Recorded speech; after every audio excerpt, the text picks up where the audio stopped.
ኑሃሚን ድራማ ክፍል 38 ተለቀቀ። ሰላም ጤና ይስጥልኝ ውድና የተከበራችሁ አድማጭ ተመልካች ቤተሰብ እንደምን አላችሁ? ባላችሁበት ሰላማችሁ ብዝት ይበልልኝ። ለቻናሌ አዲስ ይሆናችሁ ቻናሉን ሰብስክራይብ በማድረግ ቤተሰብ ይሁኑ። ነባሮች ደግሞ ላይክ እና ሼር በማድረግ እስከ መጨረሻው ቪዲዮዬን ተመልከቱልኝ ማለት ነው። ኑሃሚን ድራማ እጅጉን በጣም አስተማሪና መሳጭ ልብ አንጠልጣይ የሆነ ድራማ ነው። በባለፈው ክፍል እንግዲህ አቶ ለይኩን በወይዘሮ ዝናሽ በባለቤታቸው ምክንያት እንግዲህ እጅጉን በጣም ተናደው ተበሳጭተው እንግዲህ ወይዘሮ ዝናሽንም ወደ መደብደቡም እንዲሁም ደግሞ ሽጉጥም እንግዲህ ለመተኮስ ሲሯሯጡም ግን በመሀል እሳቸው እንግዲህ በሚያሳዝን ሁኔታ እንግዲህ ራሳቸውን ስተው ነበረ።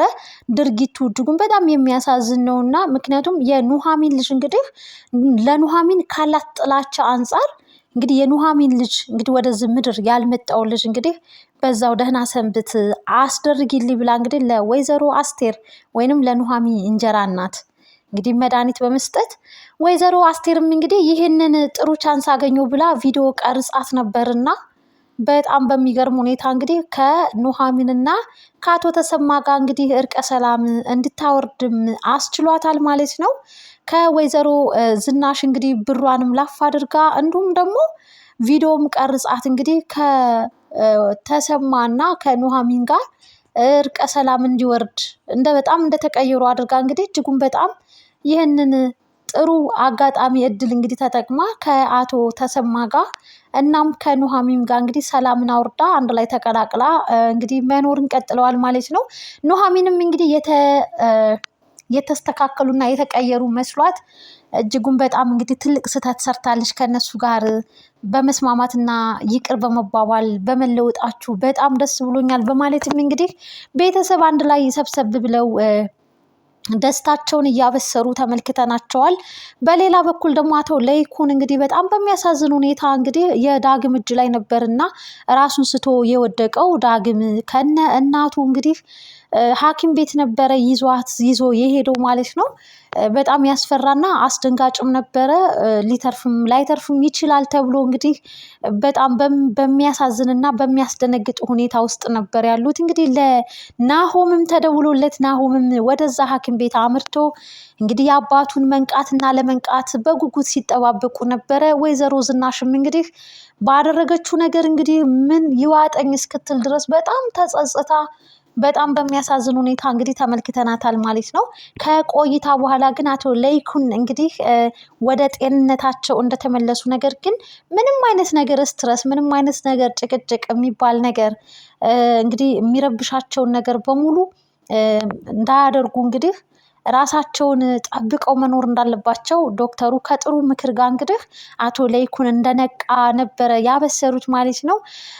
በጣም በሚገርም ሁኔታ እንግዲህ አቶ ለይኩን ከወይዘሮ ዝናሽ ጋር ያው የተጣላበት ምክንያት ያው ለኑሃሚን ነፍሰ ጡር ስለሆነች እንግዲህ ልጇ ወደዚህ ምድር ከመምጣቱ በፊት እንዲወገድ የሚያደርግ መድኃኒት ለወይዘሮ አስቴር በመስጠት ወይዘሮ አስቴር ደግሞ ቪዲዮ ስለቀረጸቻት ያንን ቪዲዮ ለኑሃሚን እንዲሁም ደግሞ ለአቶ ለይኩን በማሳየት ነበረ። ወይዘሮ ዝናሽም እንግዲህ አስቴርን አምናት እንግዲህ እኔ እንደዚህ ካደረግኩኝ ሂደህ ጠይቀህ አጣርተህ እኔ እንደዚህ ካደረግኩኝ ግደለኝ በሽጉጥ ብላውም ነበረ። ባለችው መሰረት እንግዲህ ሽጉጥ ሊተኩስባትም ሲል ነበር እንግዲህ በመሀል እንግዲህ ራሱን የሳተው ማለት ነው። ድርጊቱን ከአቅሙ በላይና መቆጣጠር ስላቃተው ማለት ነው። እናም እንግዲህ ወይዘሮ አስቴር እንግዲህ በወይዘሮ ዝናሽ በያዘችባት ቪዲዮ ከአቶ ተሰማ ጋር እንግዲህ ታርቀው አቶ ተሰማን እንግዲህ ወደውት ወይንም እንግዲህ ባልነቱን ፈልጋ ሳይሆን ያው ጥቅም የሚባለውን ነገር ፈልጋ እስከዛሬ የተቀጣሁትና እስከዛሬ በጎዳና ላይ የተሰቃየሁት ይበቃኛል በማለትም እንግዲህ ከዚህ በኋላ ያለውን ቀሪ ህይወቷን እንግዲህ ከተሰማ ጋር ለማድረግ እንዲሁም ደግሞ አቶ ለይኩን ያው ቤት እገዛላችኋለሁ ብሎ ካንደበቱ አውጥቶ ስለተናገረ ያው የቤት ባለቤት እሆናለሁ በሚለው እንግዲህ ከአቶ ተሰማም ጋር ሆነ ከኑሃሚን ጋር ይህንን ሲስተም ተጠቅማ እንግዲህ ታርቃለች። በአንድ ማዕድም እንግዲህ ቁጭ ብለው ምግባቸውን ሲመገቡ እጅጉን በጣም ደስ ተሰኛኝተው እንግዲህ ኤደንም ከስራ ለቃ ከዝናሽ ጋር ወደ እነ ኑሃሚን ጋር ኑሃሚን እንግዲህ በደስታ ኤደንን ተቀብላት እንደ ድሯችን ያ ክፉ ጊዜ መጣና እንደዛ በታተነን እንጂ በማለትም ኑሐሚን እንግዲህ እጅጉን በጣም ደስ ብሏት ድሮም ተወዳቸዋለች እነሱ ናቸው እንጂ መጥፎ የሆኑባት ማለት ነው። እናም እንግዲህ አንድ ላይ ተሰብስበው ሰለብሬት እያደረጉ እየበሉ እየጠጡ ነበር እንግዲህ የተመለከትናቸው ማለት ነው። ነገር ግን ወይዘሮ አስቴር ከነ ልጇ ቀላል ሰው አይደለችም እና የክፋትን ሴራ የተንኮልን ማዕበል የተላበሰች ነችና አሁንም እንግዲህ ከቤቱ ባለቤት እንድትሆን እንጂ የተሰማን ትዳርነት ፈልጋ አይደለም። እናትና ልጅ እንግዲህ አሁንም ቢሆኑ ለኑሐሚን ያላቸውን ጥላቻ ያው እነሱ አለባብሰውት እንጂ ያው እንዳለ እንደሆነም እንግዲህ እናትና ልጅ ሲመካከሩም አድምጠናል፣ ተመልክተናል ማለት ነው። እናም እንግዲህ ስልክ በመደወል ስልክ አልነሳላቸው ሲል እጅጉን በጣም አስበው ተጨንቀው ነበረ ተሰማ ለለይኩን ማለት ነው። ኑሐሚን እንዲሁም በጣም ተናዶ ስለሆነ አቶ ለይኩን ከነ ኑሐሚን ቤት ወደ ቤቱ የሄደው ምን ተፈጥሮ ይሆን ምን ተከስቶ ይሆን በማለትም እንግዲህ አባትና ልጅ ኑሐሚንና ተሰማ በጣም አስበውና ደንግጠው ነበረ። እንግዲህ ከስንት ውጣ ውረድ በኋላ ለናሆም ስልክ በመደወል ናሆም አባቱ እንደታመመና ሐኪም ቤት እንደገባ ሲናገር እንግዲህ በጣም ደንግጦ ተሰማም በሌሊት ነበር ወደዛ ሐኪም ቤት ያመራው ማለት ነው። በሚገርምና በሚያሳዝን ሁኔታ እንግዲህ ዳግምም እጅጉን በጣም ደንግጦ ነበረ። እንዲሁም ደግሞ ዝናሽም በጣም ደንግጣ የት ልግባ የት ልሂድም እስክትል ድረስ ነበረ። እና አሁን ምንድን ነው የተፈጠረው? አባቴ ምን ሆኖ ነው? በምን ምክንያት ነው ሐኪም ቤት የገባው? በማለትም ቢጠይቅ ምንም መልስም አላገኘም ነበረ። እንግዲህ ነገሩ ክሊርና ግልጽ የሆነለት ኑሐሚን ከነ አባቷ እዛ ሐኪም ቤት ሲደርሱ ነበረ ማለት ነው። እናም እንግዲህ የሆነውን ነገር ሁሉ ከራሱ በአንደበቱ ነበረ ተሰማ እንግዲህ እነሱ እነተሰማ ሐኪም ቤት ድረስ ከማለታቸው ነበረ አቶ ለይኩን መንቃቱን እና ከህመሙ ማገገሙን የተናገሩት። ቀድሞም እንግዲህ ገብቶ ያየው ተሴ ጓደኛው ነበረ ማለት ነው። እናም እንግዲህ አቶ ለይኩን በጥሩ ጤንነት ላይ ይገኛሉ ማለት ነው። እናም የተፈጠረውን ነገር ሁሉ ተሰማ እንግዲህ ለወይዘሮ ዝናሽ ይቅርታ እንዳደርግላት ሲለምነውም ሲማጸኑም ነበር። እሷን ካየኋት መታመሜ አይቀርም፣ ዝናሽ የምትባል ሰው ማየት አልፈልግም፣ እንዴት በኑሐሚን ልጅ ትጨክናለች? በማለትም እንግዲህ እጅጉን በጣም እንግዲህ ለሰው ህይወት የማይራራ ሰው ለእኔ ለትዳሬ ልትሆነኝ አትችልም፣ ላያትም አልፈልግም በማለት እንግዲህ ወስነዋል ማለት ነው።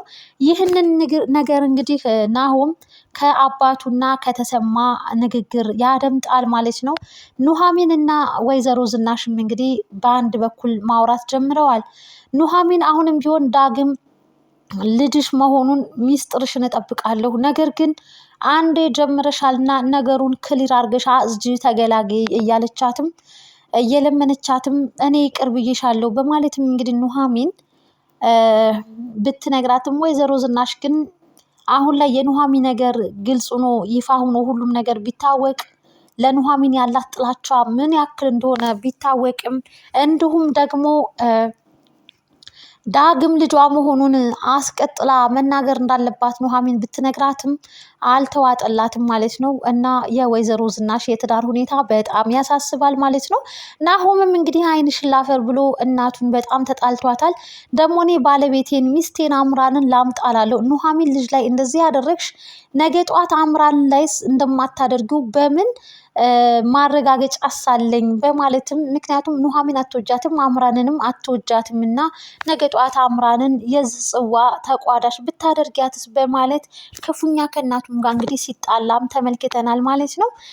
ዳግምም እንግዲህ ወደ ቤት ሄዶ ኤሚን እጅጉን በጣም ጭንብስ ብላ ሰክራ እንግዲህ ኤርሚያስ እንግዲህ የኤርሚን ደካማ ጎን ተጠቅሞ በጣም በሚገርም ሁኔታ እንግዲህ አምራንን ከዚህ በኋላ ልትረዳኝ አትችልም፣ አሁን ኤሚ ነች እኔን ልትረዳኝና ልታግዘኝ የምትችለው በማለት ያው በሴት ገንዘብ መተዳደር የለመደ ሰው በጣም ከባድ ነው እና አሁን ላይ ኤሚን እንግዲህ ተጠግቷት እንግዲህ ጭንብስ ብላ ሰክራም እንግዲህ ወደ ቤትም አድርሷታል። ይህንን ያየውና የተመለከተው ዳግምን በጣም ተናዶ እንዴት ይህን ያክል እስክትሰክሪ ድረስ ትጠጫለሽ? በማለትም በዛ መሀል እንግዲህ አባቷ ታሞ ሐኪም ቤት እንደገባም ተነግሯት እንግዲህ ሐኪም ቤትም ገብታ ወይኔ አባዬ እያለች እንግዲህ ሐኪም ቤትም ገብታ አባቷን ስትጠይቅ ተመልክተናል ማለት ነው።